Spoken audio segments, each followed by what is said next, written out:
আল্লাহ বলেছেন কুল্লু নাফসিন যায়িকাতুল মাউত, প্রত্যেকটি প্রাণীকেই মৃত্যুর স্বাদ গ্রহণ করতে হবে।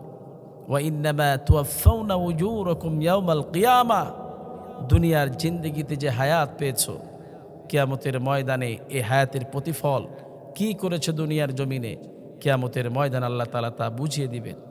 ফামান যুহজিয়া আনিন নার, যাকে জাহান্নামের আগুন থেকে বাঁচিয়ে দেওয়া হবে, ওয়া উদখিলাল জান্নাহ, যে ব্যক্তিকে জান্নাত দিয়ে দেওয়া হবে। ওমাল হায়াতুদ দুনিয়া ইল্লা মাতাউল গুরুর, তার চাইতে উত্তম জীবন, সুখীময় জীবন আর কারো জীবন হতে পারে না।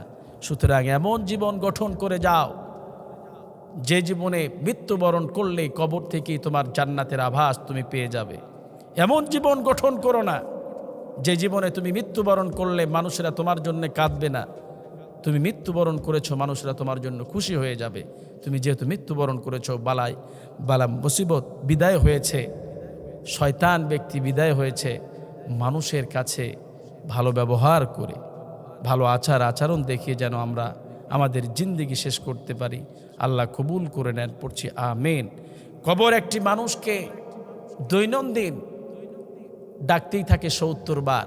কবর ডেকে বলে, প্রতিদিন ডাকি তোমায়, নেই কোনো চেতনা, সময় থাকিতে করো পরকালের সাধনা।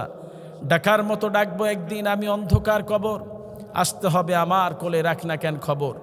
সাপ বিচ্ছু আজাব গজব থাকবি তুই একলা, তোর যেদিন ডাক পড়বে কান্নার মেলা। ছেলে মেয়ে কাঁদবে সবাই, কেউ হবে না তোর সাথী।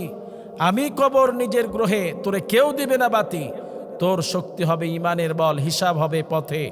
যদি শান্তি পেতে চাস আমল আনিস সাথে। যদি আমল ভালো হয় কবর আপনার বন্ধু হয়ে যাবে, আর যদি আমল খারাপ হয় কবর আপনার শত্রু হয়ে যাবে। সুতরাং কবরে যাওয়ার পূর্বেই আপনি ওই চিরজগতের জন্য, যেখানে চিরস্থায়ী থাকবেন, সেই জায়গার মাল সামানা আপনি বেঁধে নিয়ে যান। দুনিয়া বাজার করতে এসেছি, এই দুনিয়া চিরস্থায়ী নয়, ক্ষণস্থায়ী দুনিয়া এসে চিরস্থায়ী জান্নাতকে, পরকালকে আপনি ভুলে যাবেন না। কবরে যাওয়ার আগে কবরের মাল সামানা বাঁধিয়ে নেওয়ার জন্য আল্লাহ তৌফিক আমাদের দান করেন, পড়ছি আমিন। কেউ আসে কেউ যায়, কেউ আসে কেউ যায়, এ সম্মিলনের এটাই রীতি। মেহমান বদল হচ্ছে তবু আপ্যায়নের অব্যাহত গতি। দেখো, আসতেছিল আমার দাদা ছিল, আজকে দাদা নাই, দাদা বিদায় হয়ে গিয়েছে, অন্ধকার কবরে চলে গিয়েছে। আমার বাবা ছিল, বাবাও নাই, বাবাও মৃত্যুবরণ করেছে। আমার সন্তানও মৃত্যুবরণ করলো, প্রাণের বিবিও মৃত্যুবরণ করেছে।